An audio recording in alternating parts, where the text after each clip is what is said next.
ओम सभी को नमस्ते। मंत्रोच्चारण। ओम सहनाववतु सहनौ भुनक्तु सह वीर्यं करवावहै तेजस्विनावधीतमस्तु मा विद्विषावहै। ओम शांति शांति शांति। शतपथ ब्राह्मण की कक्षा संख्या 89 है।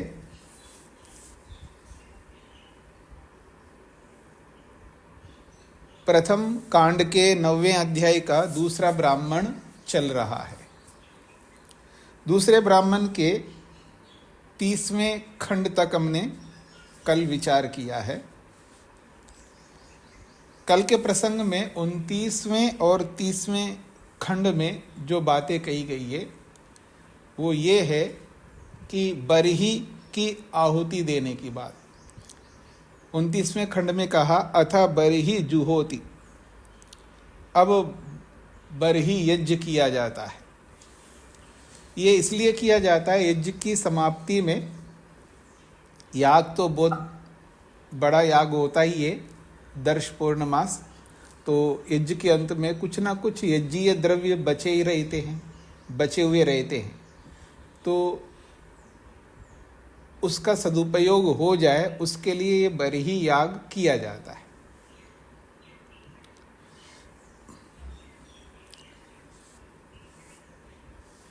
ये इसलिए भी किया जाता है कि जो भी बचता है उसका सदुपयोग होना चाहिए, ताकि यजमान को आगे के जीवन में अन्न पुष्कल मात्रा में प्राप्त हो सके। इसलिए यहाँ पर ये बोला है 29वें खंड में, ता इमा अस्मिन लोके औषधया प्रतिष्ठिता तस्मात् बर्हिर्जुहोति असम्मिता औषधय प्रजायन्ते। 30वें खंड में अंत में कहा है असम्मिता औषधय प्रजायन्ते। उस यजमान के जीवन में असम्मित अर्थात अनगिनत अर्थात अत्यधिक मात्रा में औषधियाँ उत्पन्न होती है, अर्थात उत्तम अन्न उसको अधिक से अधिक प्राप्त होता है। ये इसका तात्पर्य है। रवि जी को क्या कहना है?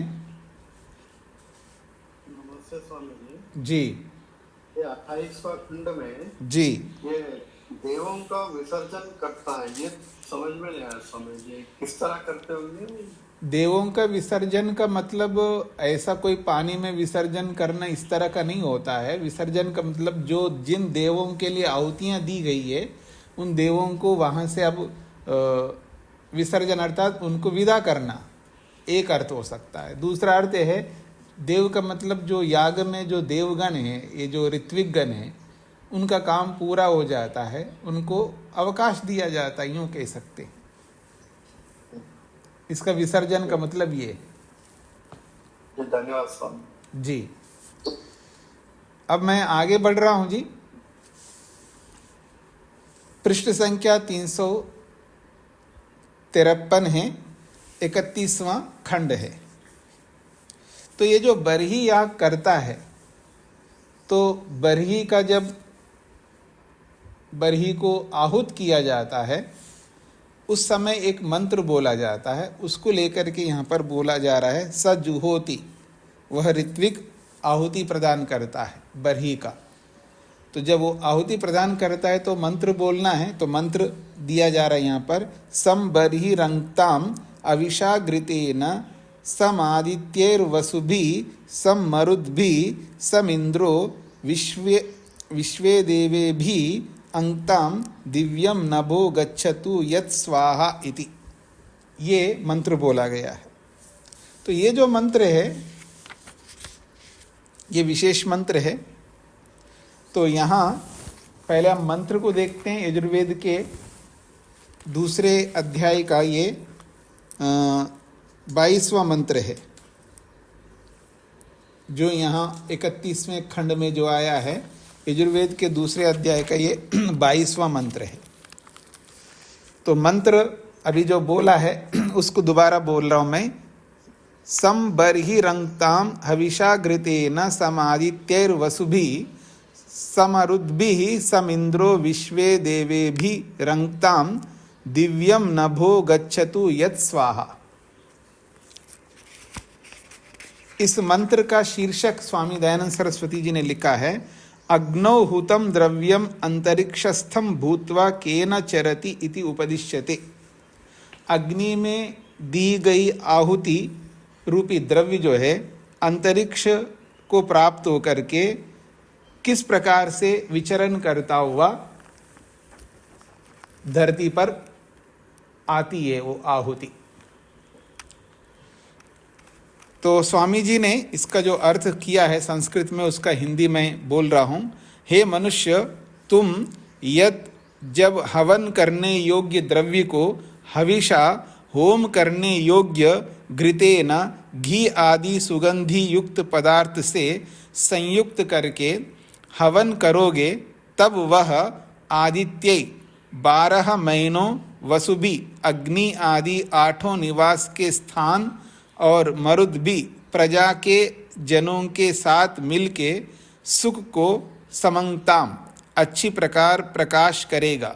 इंद्र सूर्यलोक जो यज्ञ में छोड़ा हुआ स्वाहा उत्तम क्रिया से सुगंधादि पदार्थ युक्त हवि संगच्छतु पहुँचता है, उससे सम अच्छी प्रकार मिश्रित हुए विश्वदेवे भी अपनी किरणों से दिव्यम जो उसके प्रकाश में इकट्ठा होने वाला नभः जल को समंगताम अच्छी प्रकार प्रकट करता है। भावार्थ, जो हवि अच्छी प्रकार शुद्ध किया हुआ यज्ञ के निमित्त अग्नि में छोड़ा जाता है, वह अंतरिक्ष में वायु, जल और सूर्य की किरणों के साथ मिलकर इधर उधर फैलकर आकाश में ठहरने वाले सब पदार्थों को दिव्य करके अच्छी प्रकार प्रजा को सुखी करता है। इससे मनुष्यों को उत्तम सामग्री और उत्तम उत्तम साधनों से उक्त 3 प्रकार के यज्ञ का नित्य अनुष्ठान करना चाहिए। ये स्वामी जी का अर्थ है। अब आते हैं जी यहाँ पर याज्ञिक प्रक्रिया में। सजुहोति, वह आहुति बरही का आहुति देता है इस मंत्र से। तो सम बर्हिरंक्ताम अविषा घृतेन समादित्ये वसुभि सम मरुद्भि समिन्द्रो विश्वदेवेभिरंक्ताम दिव्यम नभो गच्छतु यत् स्वाहा। तो बर्हिरंक्ताम हविषा घृतेन, ये जो बरही है ये हवि रूपी घृत से युक्त हो जाए, इसका ये तात्पर्य है। सम बर्हिरंक्ताम अविषा घृतेन, इसका अर्थ है ये जो बरही है ये हवि रूपी घृत से युक्त हो। फिर कहा है समादित्य वसुभि सम मरुद्भि समिन्द्र विश्वदेवेभि अंक्ताम। तो इंद्र शब्द आया है। इंद्र यानी सूर्य, आदित्यों किरणों से, वसुओं 8 प्रकार के वसुओं से, रुद्रों 11 प्रकार के रुद्रों, और विश्वेदेव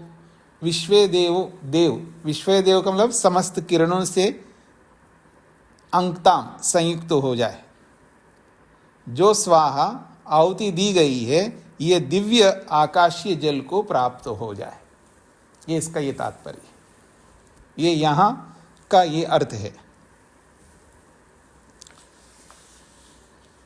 इसलिए उत्तम उत्तम पदार्थ ही देना है। जो 4 प्रकार की सामग्री बताई गई है वो 4 प्रकार की सामग्री में कौन सा प्रकार कहाँ किस याग में होना चाहिए उसको उसी प्रकार का प्रयोग किया जाता है। आगे बढ़ता हूँ जी मैं। 32वां खंड है। अथ प्रणीता दक्षिणतः परीत्य निनयति। अथ प्रणीता दक्षिणतः परीत्य निनयति। उसके बाद में प्रणीता, जो प्रणीता पात्र है जिसमें जल रहता है, दक्षिणतः परित्य, दक्षिण की ओर घूम करके अध्वर्यु जो है निनयति, उसको वेदी पर डाल देता है, नीचे गिराता है। युंक्ते वा एतद् यज्ञं यद एनं तनुते। युंक्ते वा एतद् यज्ञं यद एनं तनुते।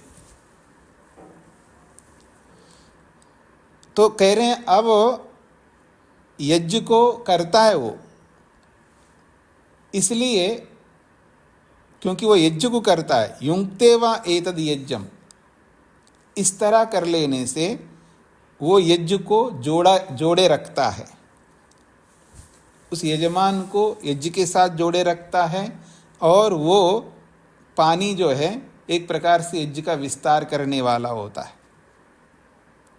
स य न निनयेत परांगुह अविमुक्त एव यज्ञो यजमानं प्रक्षीणीयात्। स य न निनयेत, यदि वो प्रणीता में स्थित जल को नीचे नहीं गिराए तो न छोड़ा हुआ, परांगुह अविमुक्त एव, वो पानी न छोड़ा हुआ वो पानी यज्ञ यजमानं प्रक्षीणीयात्, वो यज्ञ यजमान को हानि पहुंचा सकता है। यज्ञो यजमानं प्रक्षीणीयात्, वो यज्ञ जो है यजमान को हानि पहुंचा देगा, इसका तात्पर्य। मतलब विधि पूर्वक जब नहीं करे, जहाँ जैसी विधि है उस विधि पूर्वक अगर यज्ञ नहीं करता तो यजमान की हानि होती है। क्या हानि होती है जी? वैसे तो शब्द है यहाँ पर प्रक्षीणा, यजमान का विनाश कर देगा यज्ञ। उसका विनाश का अभिप्राय ये अर्थवाद है, उसका विनाश का मतलब है उसको वैसा फल नहीं मिलेगा जैसा वो फल चाहता है। जिस फल को लेकर के याग कर रहा है वैसा फल नहीं मिलेगा यदि विधि पूर्वक यज्ञ को नहीं करे तो। यही यजमान का क्षय है। तस्मात् प्रणीता दक्षिणतः परीत्य निनयति, इसलिए उस प्रणीता को दक्षिण की ओर घूम करके उसको नीचे गिराता है वेदी पर, ये इसका तात्पर्य है। जब नीचे गिराता है ना, तो नीचे गिराने के लिए भी मंत्र बोलता है। स निनयति, अगला खंड, स निनयति, वो प्रणीता में स्थित पानी को नीचे गिराता है। जब नीचे गिराता है तो मंत्र बोलता है, कस्त्वा विमुंचति, सत्वा विमुंचति, कस्मैत्वा विमुंचति, तस्मैत्वा विमुंचति, पोषाय इति। ये मंत्र है। ये भी इसी दूसरे अध्याय का, यजुर्वेद के दूसरे अध्याय का अगला ही मंत्र है, अर्थात 23वां मंत्र है। यजुर्वेद के दूसरे अध्याय का 23वां मंत्र है। कस्त्वा विमुंचति, सत्वा विमुंचति, कस्मैत्वा विमुंचति, तस्मैत्वा विमुंचति, पोषाय रक्षसाम भागोसी। इसी तरह मंत्र जो है प्रारंभ में भी हमने कई बार पढ़ा है पीछे, पर वहाँ अलग दृष्टिकोण से, यहाँ अलग दृष्टिकोण से।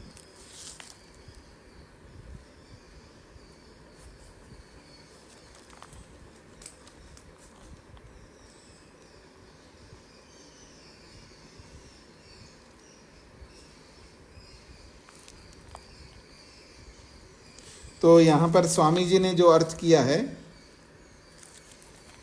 इस मंत्र का, कहा कौन सुख चाहने वाला यज्ञ का अनुष्ठाता पुरुष त्वा उस यज्ञ को विमुंचति छोड़ता है।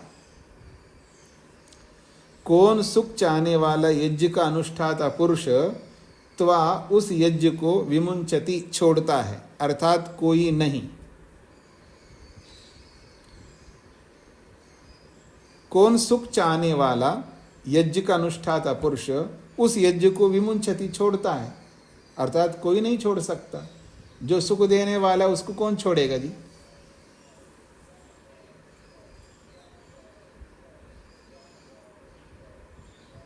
जो सुख देने वाला उसको कौन छोड़ेगा? जो पति सुख देने वाला हो तो पत्नी कैसे उस पति को छोड़ेगी? पत्नी सुख देने वाली हो उस पत्नी को पति कैसे छोड़ेगा? इसलिए तो छोड़ते नहीं। क्यों जी? इसलिए तो आप लोग छोड़ते नहीं एक दूसरे को।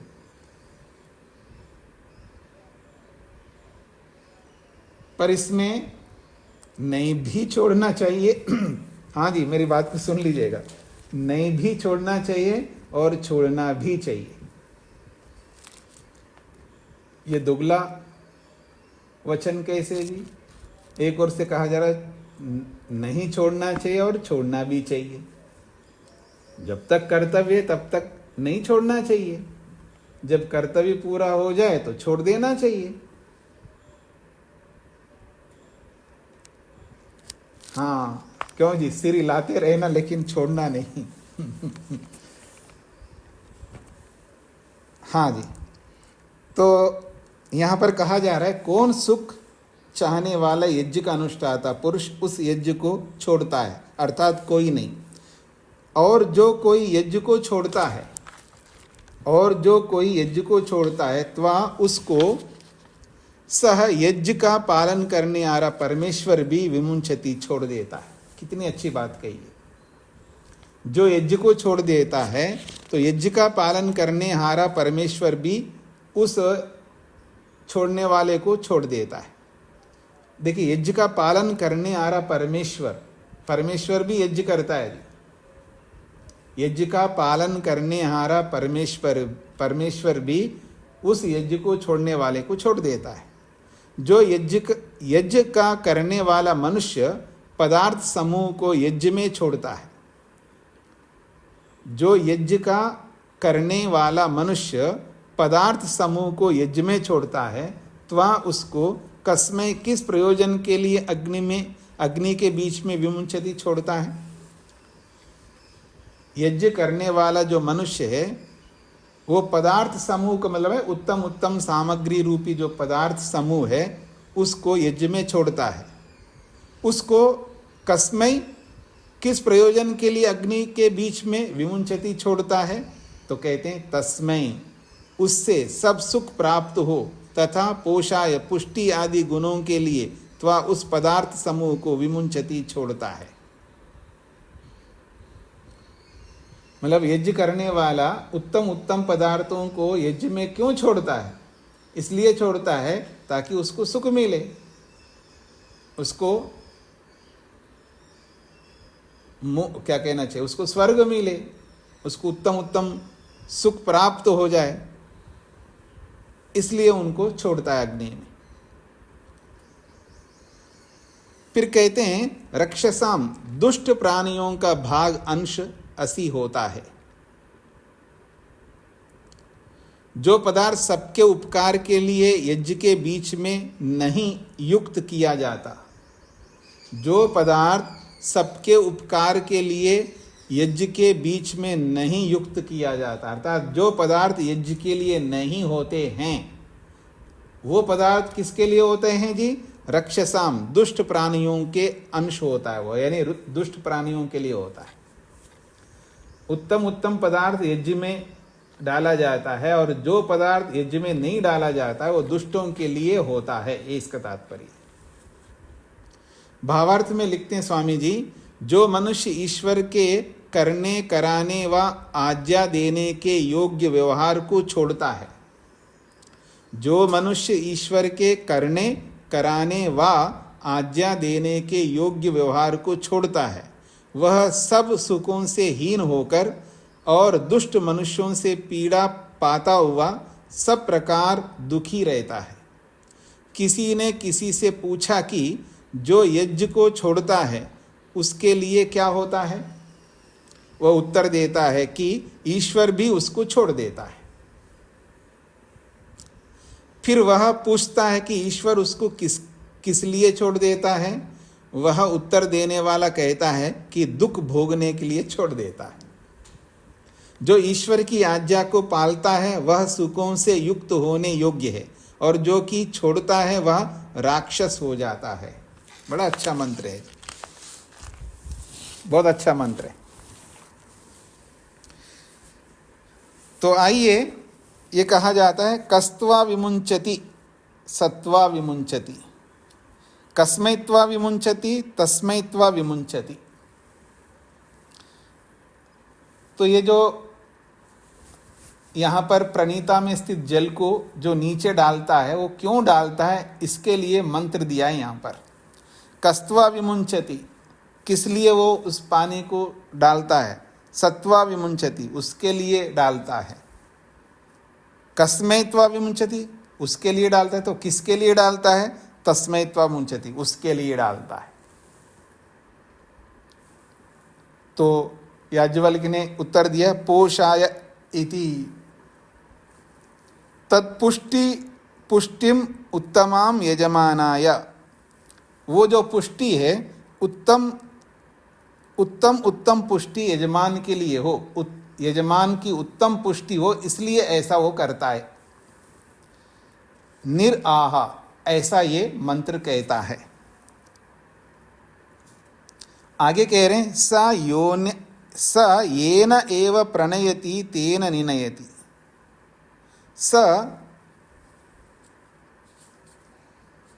येन एव प्रणयति तेन निनयति, वह जिस माध्यम से प्रणयति, उसको जोड़ता है, तेन निनयति, उसी माध्यम से उसको छोड़ता है। अर्थात जिस कारण से उस प्रणीता में जल डालता है, जिस कारण से उस प्रणीता में जल डालता है, उसी कारण से उस जल को नीचे डालता है। येन ही एव योग्यम युञ्जन्ति तेन विमुञ्चन्ति। येन ही एव योग्यम युञ्जन्ति, जिससे जोतने योग्य पशु को, वो गाड़ी का जुआ होता है ना, उस जुआ में उसको जोड़ते हैं। तेन विमुंचन्ति, जिसके लिए उनको जोड़ते हैं पशुओं को गाड़ी में, और उसी प्रयोजन के लिए विमुंचन्ति, उसको छोड़ते हैं। तो किसमें जोड़ते हैं, किससे उसको छोड़ते हैं, तो कहते हैं ना योक्त्रेन ही योग्यम युञ्जन्ति।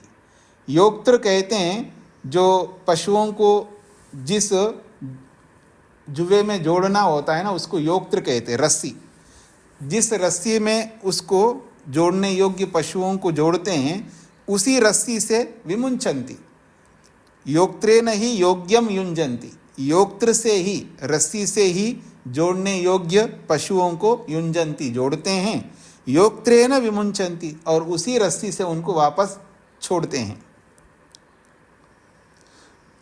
अथ फलीकरणान कपालेन अधो अदा कृष्णाजिनम उपास्यति। अथा, उसके बाद में फलीकरणान, फलीकरणान का मतलब है जो यज्ञ के लिए, जो पुरोडाश बनाने के लिए जिस धान को कूटते हैं, वहाँ पर कूटते समय उसमें से उछल उछल करके कुछ अंश जो इधर उधर बिखेरते हैं, नीचे गिर जाते हैं, बिखरते हैं। तो फलीकरणान, जो फलीकरण अर्थात जब तुषा को हटाने की क्रिया होती है, धान के ऊपर जो तुषा है, बूसी है, उसको हटाने के लिए जो क्रिया करते हैं, उसको फलीकरण क्रिया कहते हैं। तो फलीकरणान, तो जो बूसा हटाने की क्रिया जब कर रहे होते हैं, उसको कूट रहे होते हैं धान को, तो धान को कूटते समय जो भी इधर उधर बिखरते हैं, उन बिखरे हुए उन अन्न के कणों को कपालेना, जो कपाल होता है जिसमें पुरोडाश बनाते हैं, उस कपाल के द्वारा अधा अधा कृष्णाजिनम उपास्यति, उसको उस कपाल से हटाते हुए उसको कृष्णाजिन के नीचे डाल देते हैं। कृष्णाजिन का मतलब मृग चर्म के नीचे उसको कर देते हैं। क्यों करते हैं ऐसे, तो कहते हैं रक्षसाम भागो असि, वो राक्षसों का भाग होता है। यहाँ राक्षस का मतलब है जो क्षुद्र कीड़े, छोटे मोटे कीड़े आदि होते हैं, उसको खाएंगे, उनके लिए वो भाग होता है, ये इसका तात्पर्य है। स्पष्ट हो गया जी आपको? आगे बढ़ता हूं जी।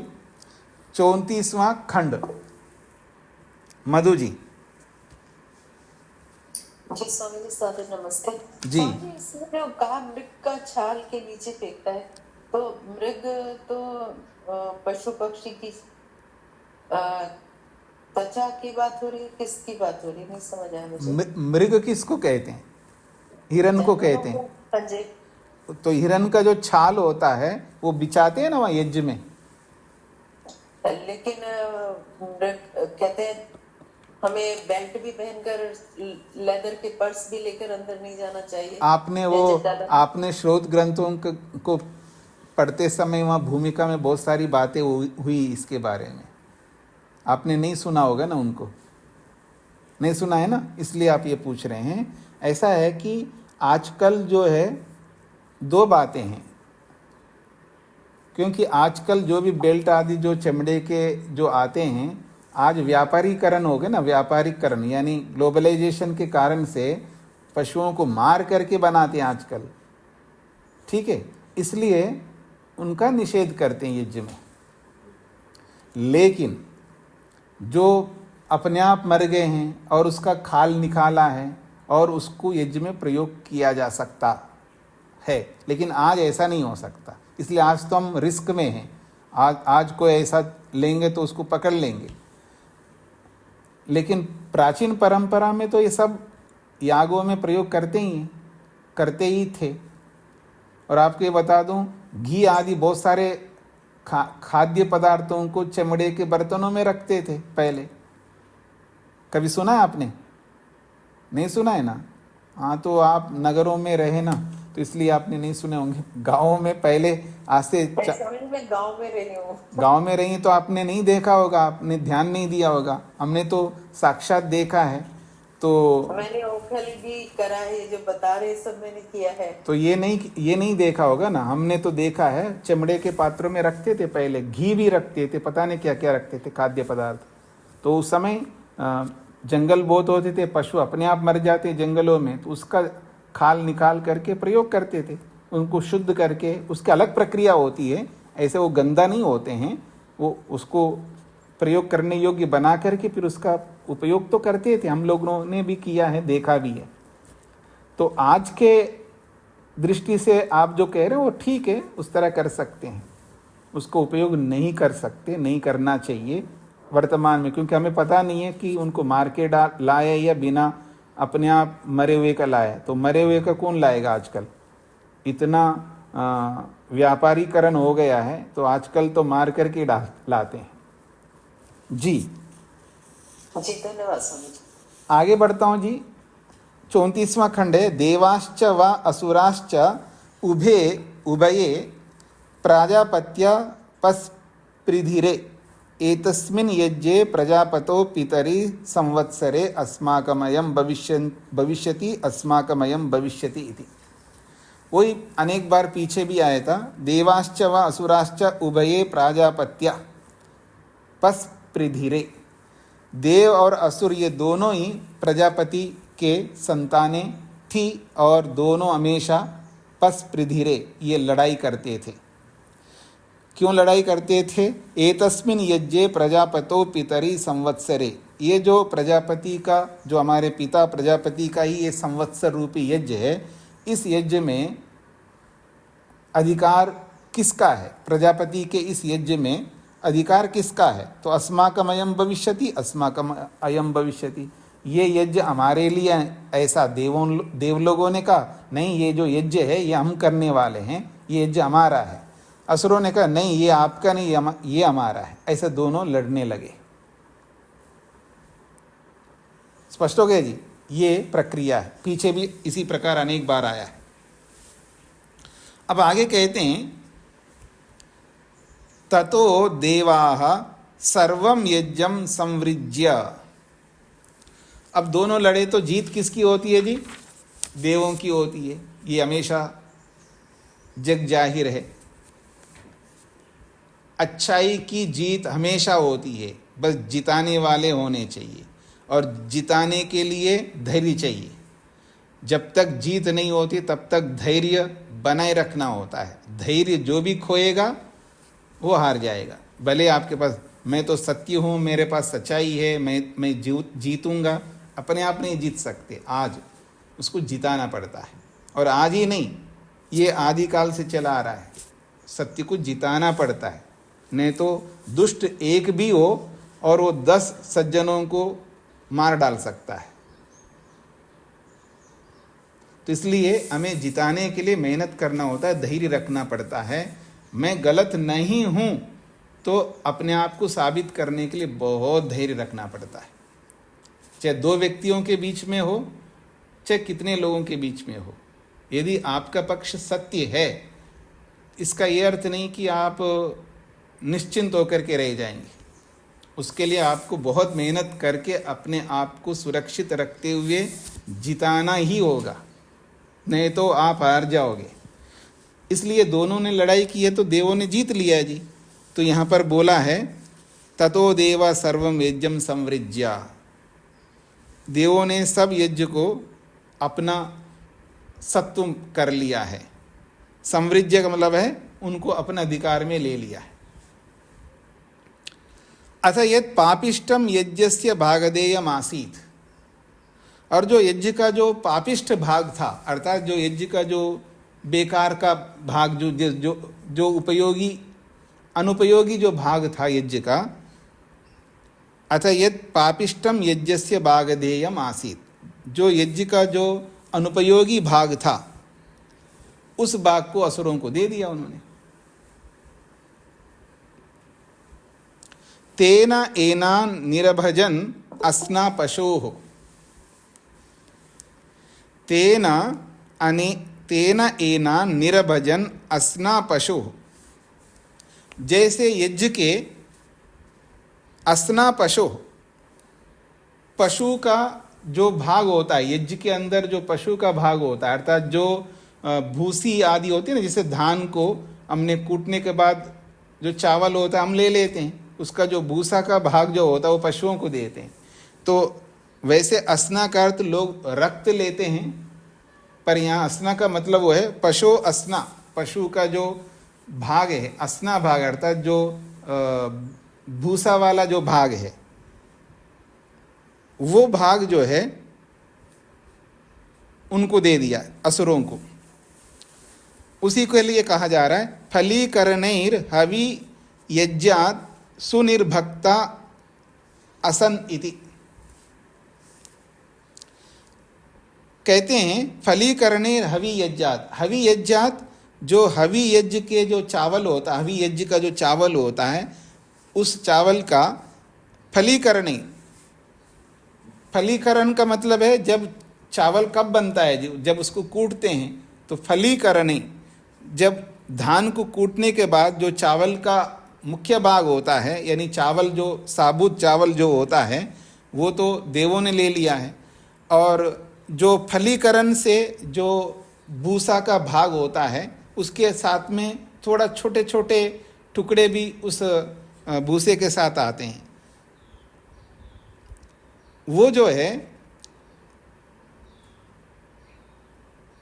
सुनिर्भक्ता असन, और वो बिना भाग का रहा है, अर्थात जो वेस्टेज भाग है वो रहा है, वो देवों के लिए रहा है।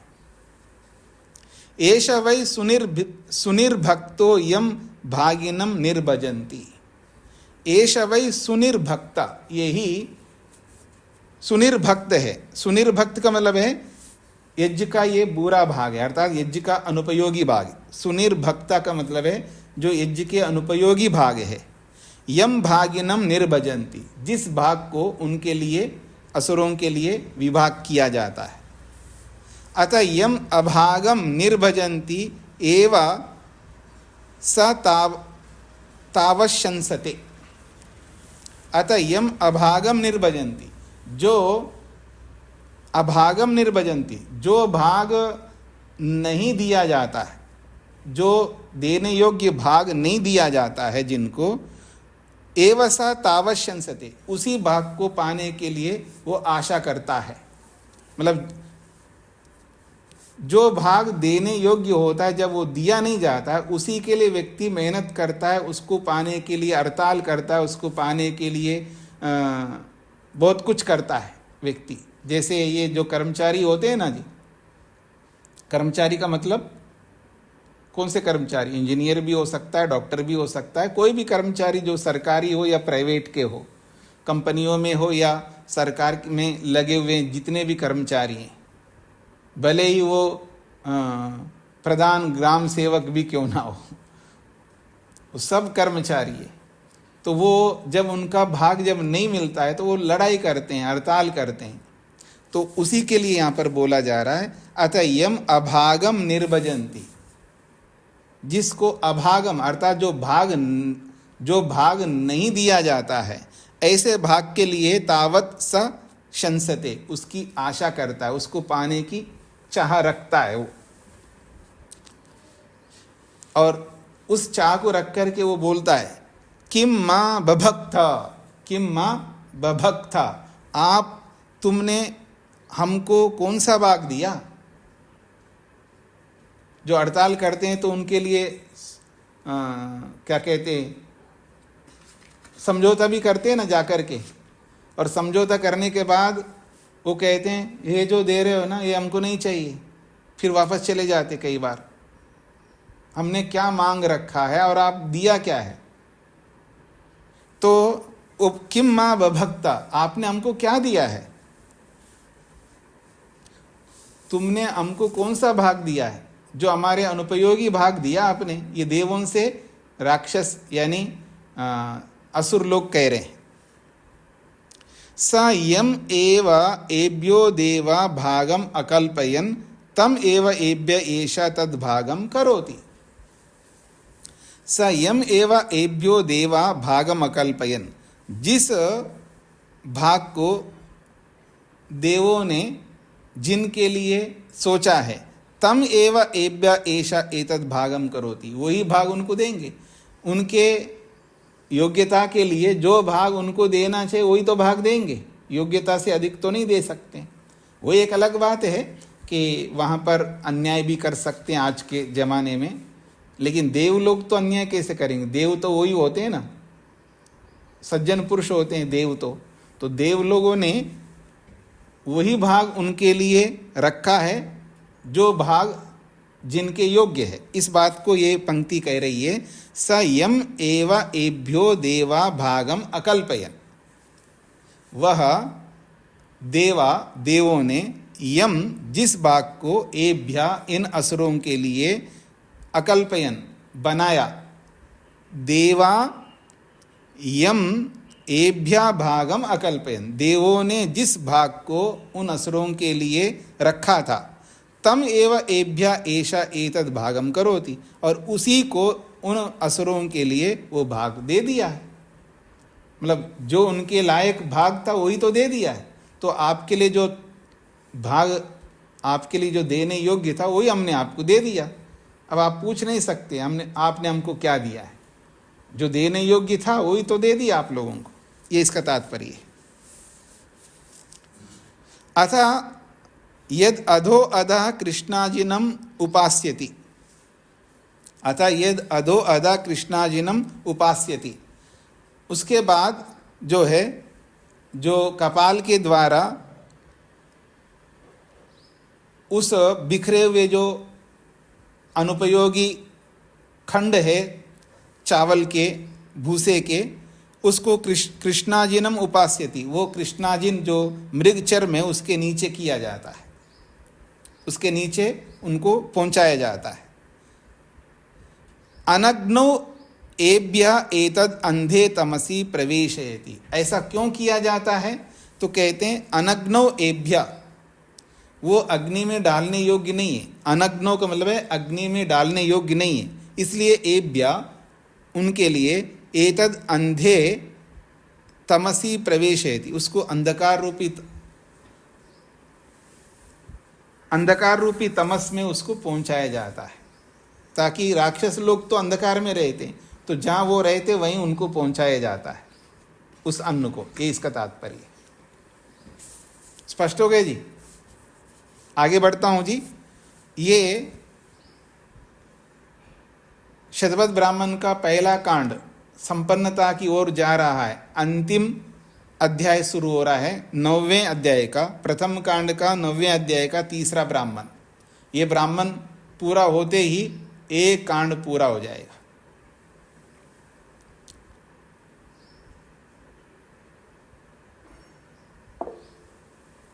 हाँ जी, पुष्पेंद्र जी को क्या कहना?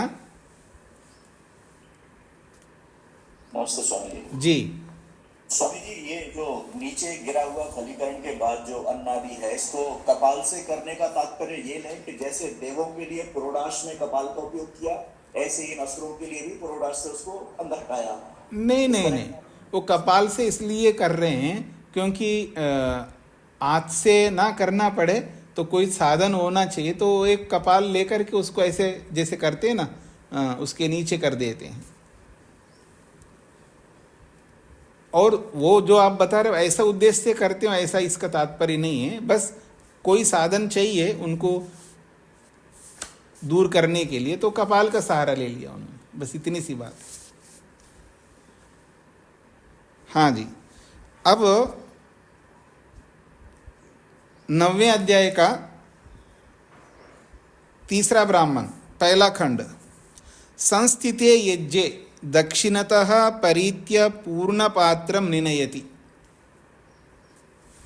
कहते हैं संस्थिते यज्ञे दक्षिणतः परीत्य पूर्ण पात्रम निनयति।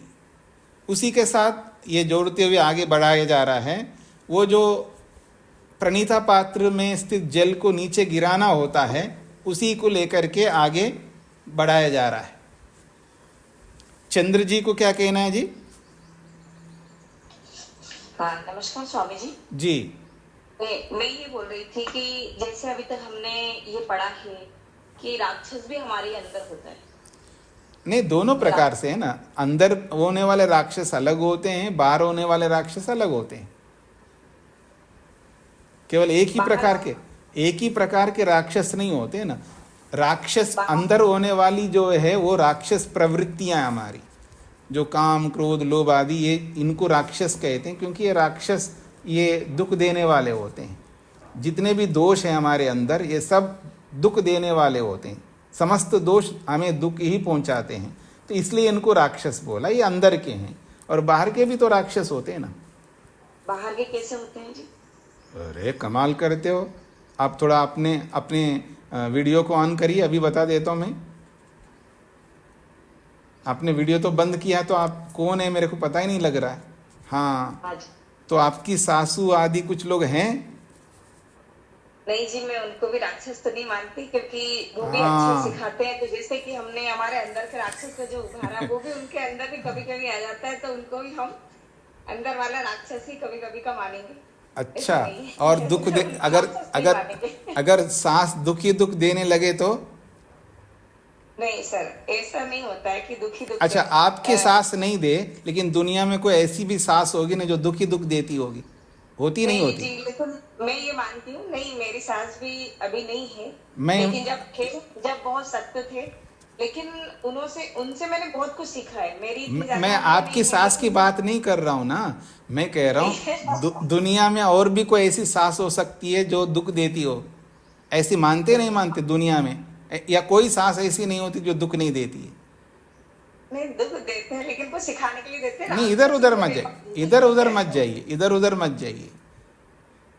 दुनिया में ऐसे भी पति होते हैं, ऐसे भी गुरु होते हैं, ऐसी भी सासें होती है, ऐसी भी बहुएं होती हैं जो दुख देते रहते हैं। सब देते मेरा अभिप्राय ही नहीं है ना, जो देते उनकी बात कर रहा हूँ मैं। और जो दुख दे रहे होते हैं तो हम बिल्कुल मानते, मैं तो मानता हूँ जी, दुख देते हैं। ऐसा दुनिया में कोई दूध का धुला हुआ नहीं है कि कोई दुख देता ही ना हो। तो कोई बहुत कम दुख देने वाला होता है, जो बहुत ज़्यादा दुख देने वाला होता है ना, उसको हम राक्षस कहते हैं बाहर का।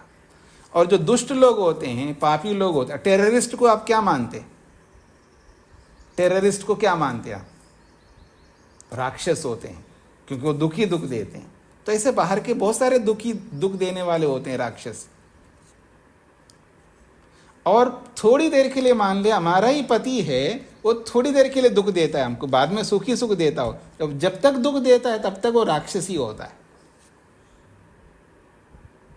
बाद में वो देवता बन जाता है, इसका वो अलग बात है। लेकिन जब तक दुख देता है, दुख देने तक, उस काल तक वो राक्षस होता है।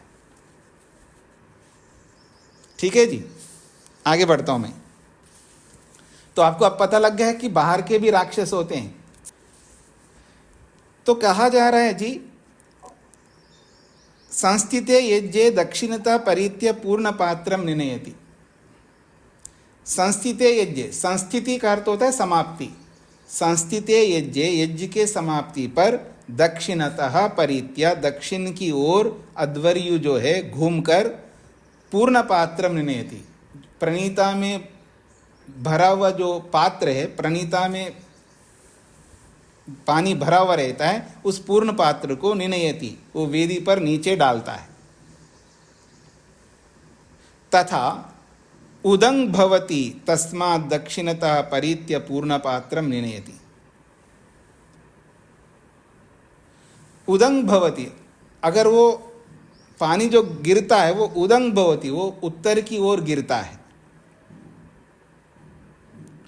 तस्मात्, इसीलिए दक्षिणतः परित्य पूर्ण पात्रम निनयति, इसलिए वो दक्षिण की ओर घूम करके पूर्ण पात्र को नीचे गिराता है। फिर आगे कहते हैं, देवलोके में अपि असद,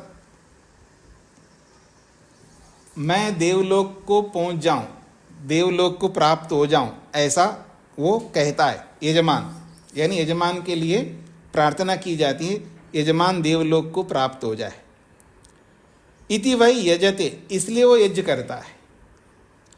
यो यजते, जो भी यज्ञ करता है वो इसलिए यज्ञ करता है ताकि मैं देवलोक को प्राप्त हो जाऊं, देवलोक में मेरा स्थान बने, इसलिए वो यज्ञ करता है। सो अस्य एषा यज्ञो देवलोकम एव अभिप्रयति, और वह यज्ञ यजमान को देवलोक को प्राप्त कराता है। यज्ञ संपन्न हो गए जी, यजमान को देवलोक को प्राप्त कराता है, देवत्व को प्राप्त करता है, देवलोक को प्राप्त करता है और स्वर्गलोक को प्राप्त करता है। ये सब इनका तात्पर्य होता है। तद अनुची दक्षिणाम, तद अनुची दक्षिणा,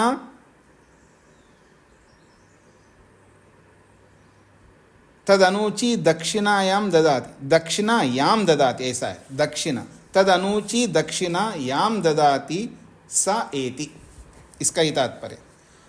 तद अनुची, तद अनुची का मतलब है उत्तम, श्रेष्ठ दक्षिणा, श्रेष्ठ दक्षिणा ददाति, देता है। याम, जिस दक्षिणा के माध्यम से, सा एति, वो यजमान जो है देवलोक को प्राप्त हो जाता है। दक्षिणाम अन्वारभ्य यजमानः, दक्षिणा के पीछे पीछे ही वो देवलोक को पहुंचता है। इसलिए अनुची, तद अनुची दक्षिणा, यज्ञ की जो दक्षिणा होनी चाहिए, अनुची दक्षिणा होना चाहिए। अनुची जो है ये बहुत महत्वपूर्ण शब्द है। अनुची जो शब्द है ये बहुत, अनु तो उपसर्ग है और अंचु गति पूजनयो धातु है जी। अनु तो उपसर्ग है और अंचु गति पूजनयो धातु है। तो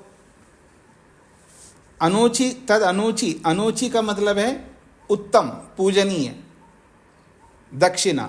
वो जो दक्षिणा देता है वो उत्तम दक्षिणा देता है। दक्षिणा पाकर के ऋत्विक को लगना चाहिए, उसको प्रसन्नता होनी चाहिए, ऐसी दक्षिणा होनी चाहिए, इतनी दक्षिणा होनी चाहिए यजमान के प्रति उसके मन में जो आशीर्वाद का जो भाव है वो भर भर के आ जाए। इसलिए अनुची दक्षिणा कहा है। फिर कहा दक्षिणाम अन्वारभ्य यजमाना, दक्षिणा के पीछे पीछे यजमान जो है वो देवलोक को पहुंचता है। दक्षिणा के ऊपर निर्भर करता है जी। और आप ऐसी दक्षिणा दे दिया और आपको वो आशीर्वाद क्या दे, पता नहीं क्या देता है। हाँ जी, रश्मि जी को क्या कहना है? रश्मि जी। स्वामी जी नमस्ते। ये जो पिछला खंड था ना, इसमें नीचे की दो पंक्तियां रह गई थी। अच्छा, कौन सी है जी? कौन सी पंक्तियां रह गई थी बताइए। ये जो नीचे से चौथी पंक्ति है, कृष्णा जन्म उपास्यति इसके बाद में देवेभ्य एतदंधे तमसी प्रवेशयन्ति अथो अव्यवाय श्रित पशु रक्षसाम भागोसी, यहाँ लास्ट अंतिम तक। हाँ, तो बताया था ना इसको मैंने, तो ये कहा है कि दोबारा देखते हैं। अथा यद अधो अधः कृष्णाजिनम उपास्यति, यहाँ से मैं दोबारा बोल देता हूँ। अथा यद अधो अधः कृष्णाजिनम उपास्यति, और उसके बाद जो है ये जो फलीकरण वाला जो भाग है वो कृष्णाजिनम उपास्यति, कृष्णाजिन यानी मृग चर्म के नीचे वो पहुंचा देता है। क्यों पहुंचाता है? अनग्नौ एव एभ्य एतद अंधे तमसी प्रवेशयति। माइक बंद करके रखिएगा। अनग्नौ एव एभ्य एतद अंधे तमसी प्रविश्यति, वो इस क्यों उस कृष्णाजिन के नीचे पहुंचा रहा है? अनग्नौ, वो अग्नि में डालने योग्य नहीं है। अनग्नौ एव एभ्य एतद अंधे तमसी प्रवेशति, इसलिए उन सब के लिए ये नियम है, ये अग्नि में डालने योग्य नहीं है, तभी जाकर के ये अंधकार रूपी तमस में उनको प्रवेश कराता है। अथा उ एव अस्त्रिक पशो रक्षसाम भागोसी। आप ये कहना चाह रहे हैं, यहाँ से दो पंक्तियाँ नहीं हो पाई तो उसको दोबारा देख लीजिएगा। तथा उ एव अस्त्रिक पशो रक्षसाम भागोसी।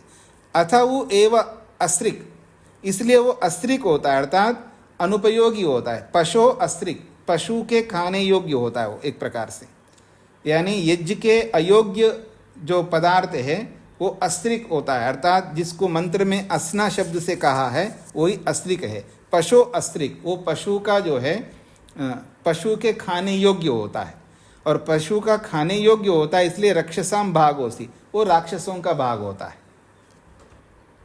यहाँ राक्षस का मतलब है क्षुद्र जंतु या मतलब मनुष्येतर योनियों को राक्षस बोला जा रहा है।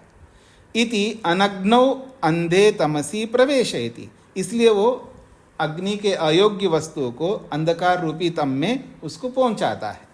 तस्मात्, इसीलिए पशो तेदिनीम न कुर्वन्ति, तस्मात् पशो तेदिनीम न कुर्वन्ति, इसीलिए पशु के योग्य जो भूसी आदि है उसको यज्ञ में नहीं डालते हैं।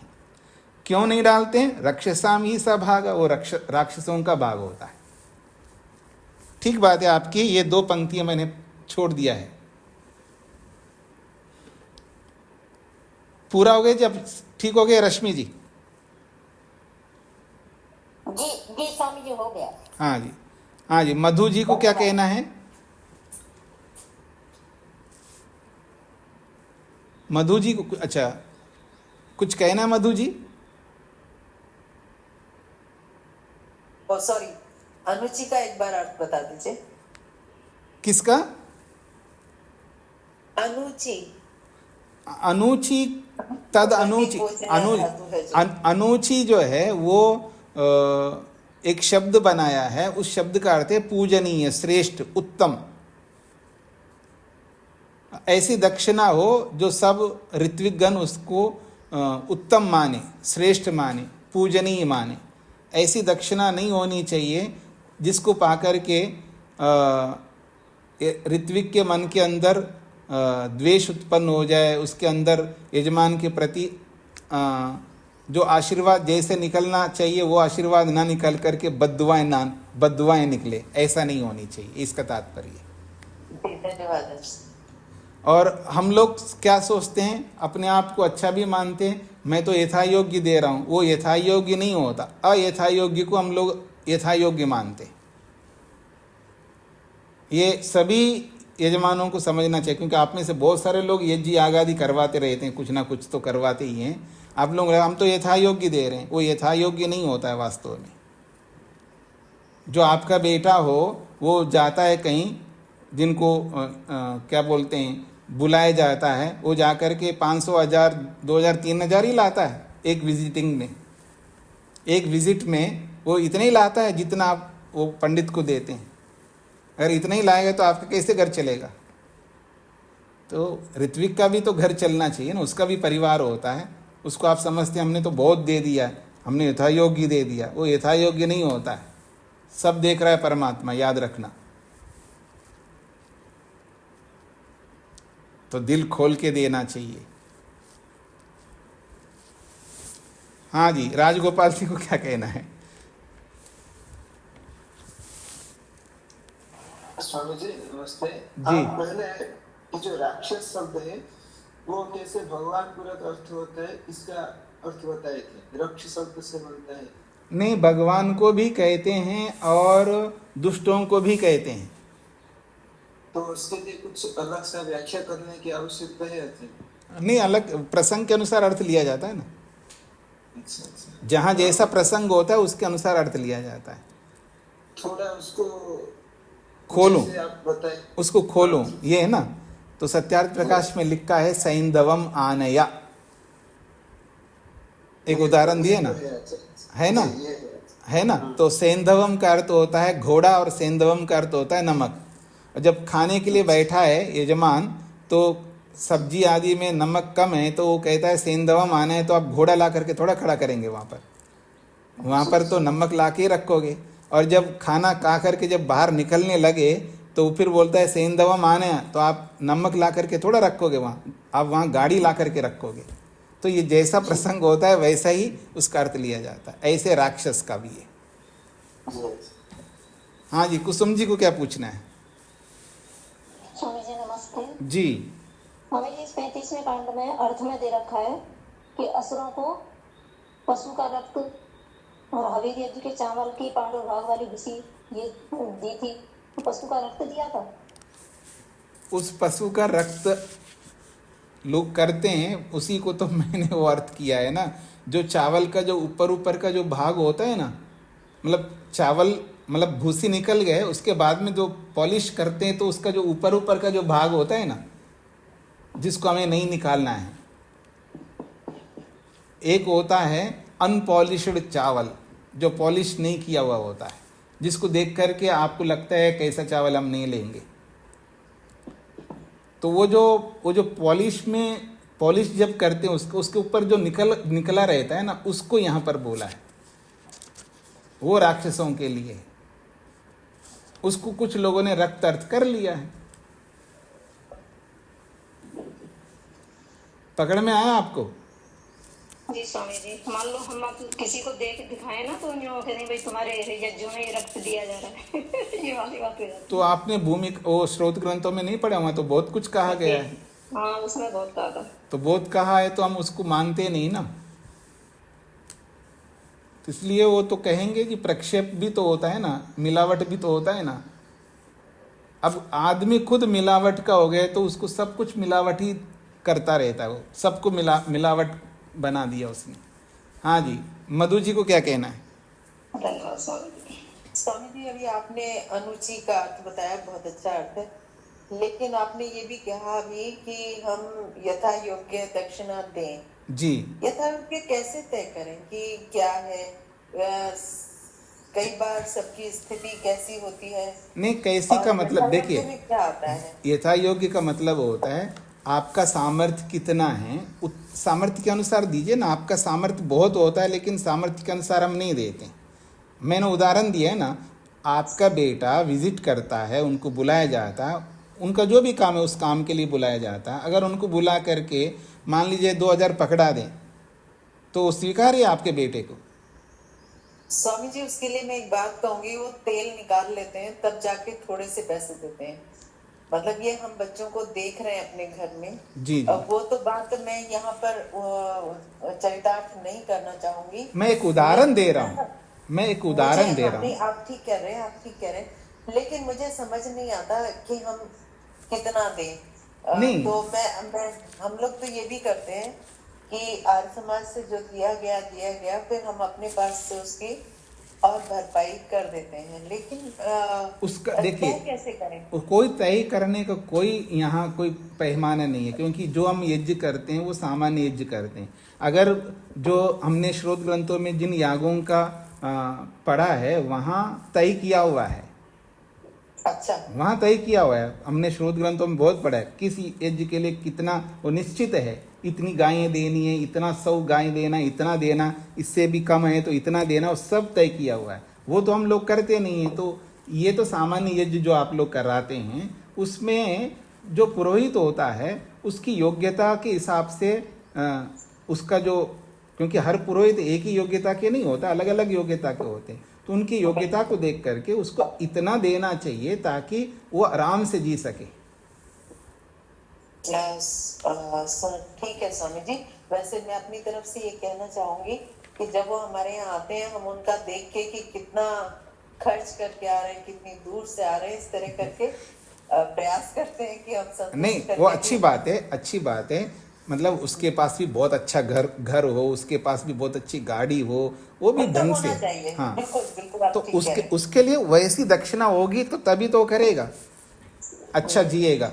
और फिर पंडित लोग जो मिलते नहीं आजकल, जी पुरोहित ही नहीं मिलता, जब हम यज्ञ करवाना चाहते हैं तो सब मिलने लग जाएंगे, क्योंकि वो बनते इसलिए नहीं है क्योंकि उनको नौकरों की तरह देखते हैं, और उनको ऐसे ऐसे, जैसे मोटी भाषा में कहें तो ऐसे डाल देते उसको, तो थोड़ा बहुत नहीं, दे दिया। बहुत सम्मान की दृष्टि से देखते हैं हम। नहीं, आपकी तो बात नहीं कर रहा हूं मैं आपकी बात ही नहीं कर, मैं एक ओवरऑल समाज की बात कर रहा हूं। तो पंडित जो भी होता है, पंडित का मतलब पंडित होता है, तो वो यज्ञ करवा रहा है, कोई पाप नहीं कर रहा है। और जो भी वो उसका वैयक्तिक जीवन हम ना देके, उसका जो सामाजिक जीवन है उसको देख करके उसको अच्छा रखना चाहिए, तो वो और अच्छा रहेगा। और हम लोग का मतलब है जो ऐसा करते हैं उनकी बात कर रहा हूँ मैं। मधु जी करती हैं ऐसा नहीं कह रहा हूँ मैं, आपको जानता हूँ आप नहीं कर सकते, एक समाज में ओवरऑल की दृष्टि से बोल रहा हूँ। अगर पंडित है तो उसको जब बहुत अच्छा होता है तो वो पंडित की तरह रहेगा, और जब उसको ऐसे छोटा मोटा मान करके ऐसे थोड़ा बहुत दे दिया तो वो पंडित नहीं रहता है, फिर वो गड़बड़ करने लगता है। तो सारी गड़बड़ें इसलिए हो रही होती है, तो उनको हम लोग बिगाड़ देते, उसको बिगड़ने के पीछे कारण हम यजमान लोग होते हैं, ये मेरा तात्पर्य है। तो हमको ऐसा नहीं होना चाहिए, ये मेरा तात्पर्य है, बाकी कोई बात नहीं। सागर जी को क्या कहना है? स्वामी नमस्ते जी। जी। स्वामी जैसे आप कह रहे हो ना, समाज में इसी त्रुटि की वजह से ना बहुत सारे हमारे पंडित या पुरोहित वो अनवांटेड भी चीजें भी मंगवा लेते हैं यजमानों से, या कभी तिलक या कुछ दिखावा के रूप में, जिसकी वजह से उनको कुछ मतलब ज्यादा दक्षिणा मिले। नंबर 2, एक और समाज में ऐसी प्रथा भी चली हो रही है जो फालतू काम है उनको पुरोहित जी को बता दो करते, उन पे ला देते, जो कोई बात नहीं, जो नहीं कहते। दोनों की गलतियां होती है, यजमानों की भी गलतियां हैं, पंडित की भी गलतियां, दोनों की गलतियां होती है, दोनों को सुधार करना चाहिए, इसका सार ये है। तो मैं इसको यहीं पर विराम देता हूँ। बाकी इस 9वें अध्याय का पहला जो ब्राह्मण का जो पहला हमने पढ़ा है, इसको कल दोहराते हुए फिर आगे बढ़ेंगे। सदानंद जी को कुछ कहना है क्या? स्वामी जी नमस्ते जी। इसमें असृक, असना और तेदनी, इन तीनों के कुछ अलग अर्थ के लिए अलग व्युत्पत्ति कहीं से अफसोस के नहीं, इसका ऐसा है कि इसमें स्वामी दयानंद ने तो दूसरा अर्थ किया अलग प्रसंग में, यहाँ नहीं, यहाँ का ऐसा प्रसंग नहीं है। दूसरे लोगों ने जो अर्थ किया है उसी को इन्होंने बोला है यहाँ पर।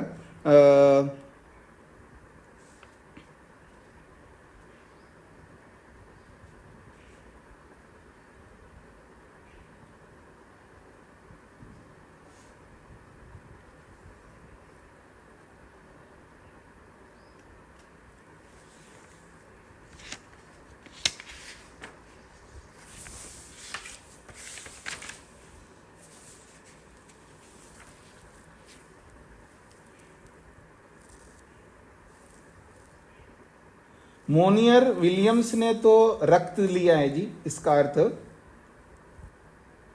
मोनियर विलियम्स ने भी इसकी व्याख्या जो किया है इंग्लिश में, उसने ब्लड अर्थ किया है, और क्लोटेड ब्लड अर्थ किया है।